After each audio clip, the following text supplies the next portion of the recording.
Every story has a hero, someone chosen, summoned, or reborn to save the world, to fight for justice, to be the light in the darkness. But what happens when the most powerful person in the room isn't on anyone's side but their own? These 10 anime ask a question that most isekai are too afraid to answer.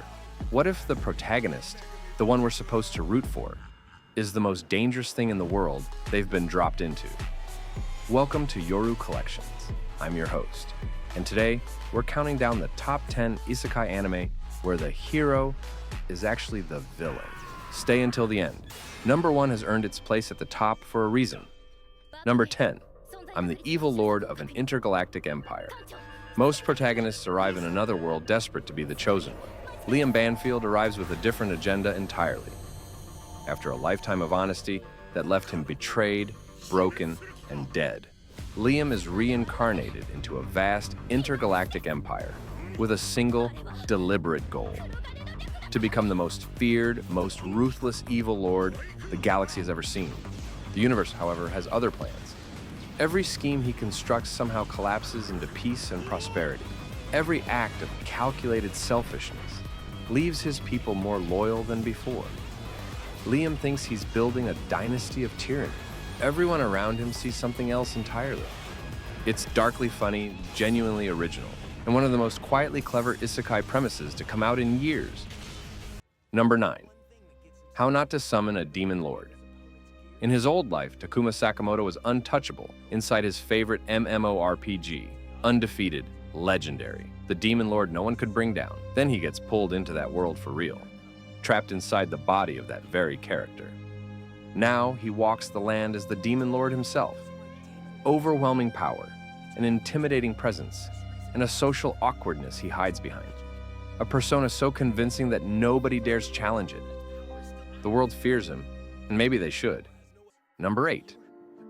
Tsukimichi, Moonlit Fantasy. Makoto was supposed to be a hero. The goddess who summoned him had other ideas. She looked at him, decided he wasn't worthy, stripped him of his gifts, and abandoned him at the edge of the world. A lesser person would have given up. Makoto built an empire, deep in the wastelands where humans fear to go, powerful creatures pledging loyalty, a civilization rising from nothing. The established order of this world doesn't know what to make of it yet. They will. Number 7. The world's finest assassin gets reincarnated in another world as an aristocrat. He was the greatest assassin who ever lived, until the organization he served decided he knew too much and had him eliminated. A goddess offers him a second chance, a new life, a new world. But nothing comes without a price.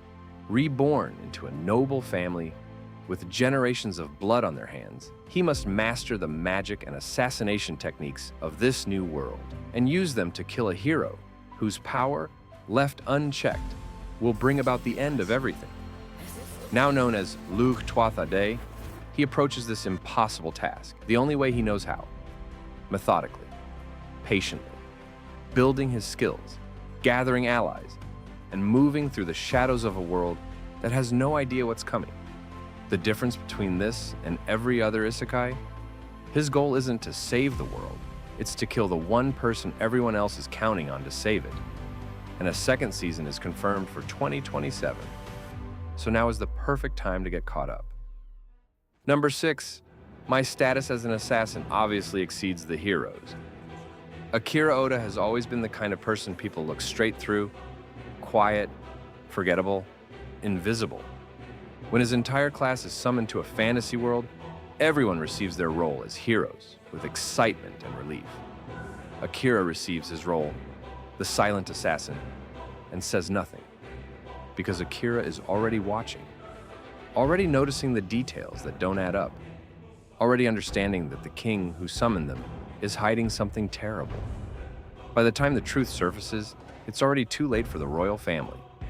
Akira doesn't panic, he plans. And in a world full of chosen heroes, the most dangerous person in it is the one nobody saw coming. Fresh out of 2025 and criminally overlooked.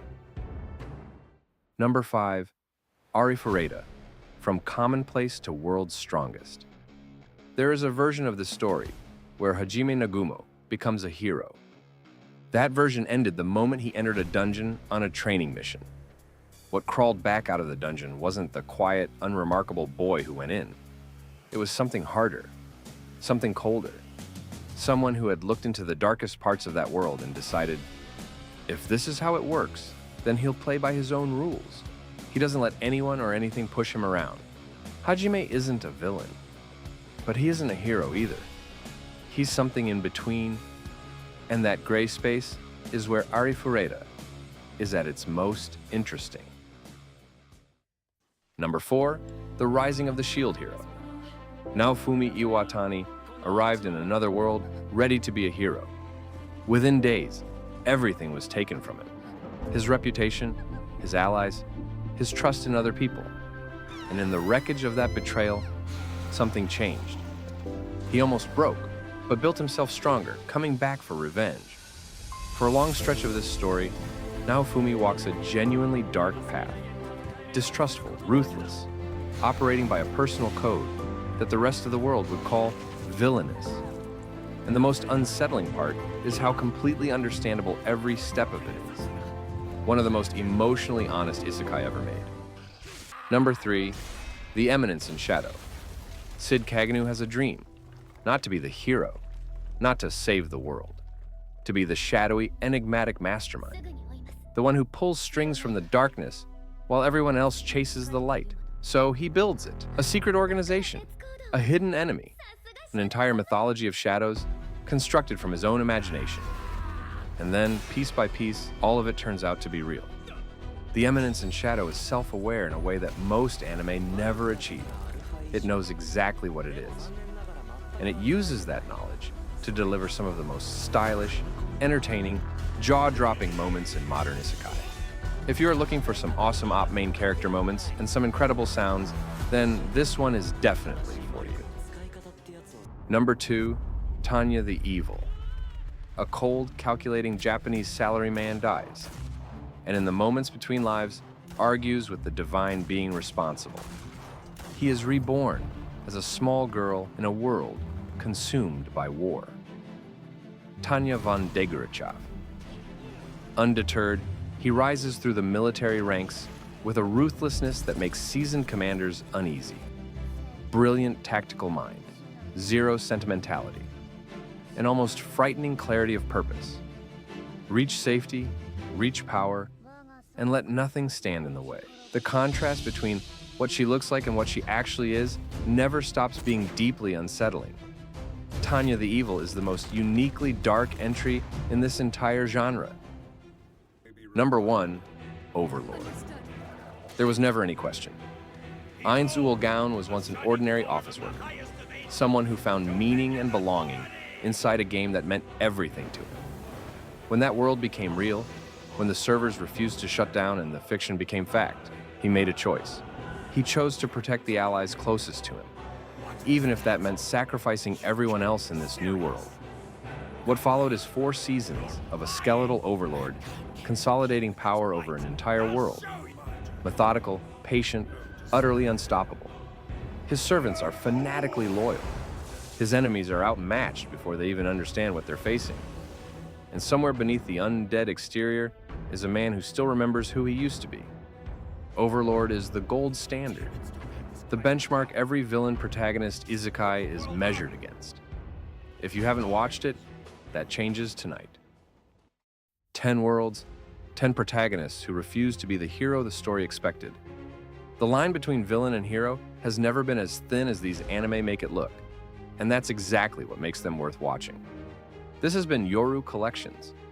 If this list gave you something new to add to your watch list, or if you think I got the ranking wrong, drop it in the comments. I look through them all. Like and subscribe for more anime content every week. And until next time, enjoy some anime.